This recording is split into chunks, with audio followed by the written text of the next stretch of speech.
আজকে আমরা দেখব তৃতীয় শ্রেণীর জন্য আরও একটি প্রশ্নপত্র, দ্বিতীয় পর্যায়ে ক্রমিক মূল্যায়ন 2024-এর প্রশ্নপত্র। পূর্ণমান 20, সময় রয়েছে 40 মিনিট। পরীক্ষার্থীর নাম, বিদ্যালয়ের নাম, রোল নম্বর, জেলা এগুলা কিন্তু তোমাদের নিজেদেরকে লিখতে হবে। একটু নিচে চলে যাব, যেখানে প্রশ্নপত্র রয়েছে দেখো, ঠিক উত্তরের পাশে টিক চিহ্ন দাও। × 4, স্কুলে ইউনিফর্ম পরে যেতে হয়। খেজুর পাতা নারকেল পাতা দিয়ে পাটি তৈরি করা হয়। উত্তর দেখবে তোমরা, পাকা ঘরের ভেন্টিলেটর রাখতে হয় বায়ু প্রবেশ করাতে। যেখানে বেশি ভূমিকম্প সেখানে সেখানে কাঠের পাকা বাড়ির সুবিধা দেখবে তোমরা।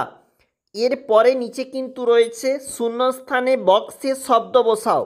1 নাম্বার করে, বর্ষাকালে ড্যাশ শাড়ি তাড়াতাড়ি শুকায়, অর্থাৎ সিনথেটিক। বাড়ির জিনিসপত্র আর ড্যাশ জিনিসপত্র আলাদা।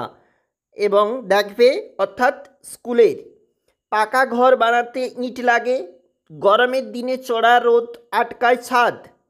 এরপরে বলেছে যে বাক্যটি শুদ্ধ তার পাশে সু এবং মিথ্যা হলে মি লেখো। তোমরা অবশ্যই দেখবে এখানে কোন প্রশ্ন রয়েছে। কয়লা তুলে খাদ বালি দিয়ে বুঝিয়ে দিতে হয়, উত্তর হবে সত্য, মানে সু হবে।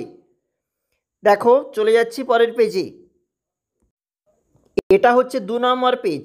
একটি শব্দে বা বাক্যে উত্তর দাও।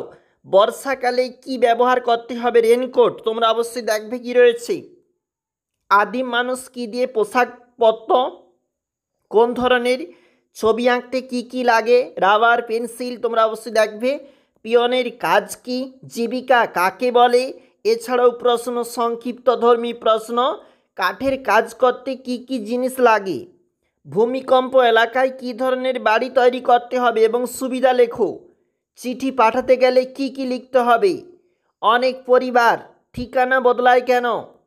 অবশ্যই দেখবে এটা হচ্ছে তৃতীয় শ্রেণীর পরিবেশের প্রশ্নপত্র।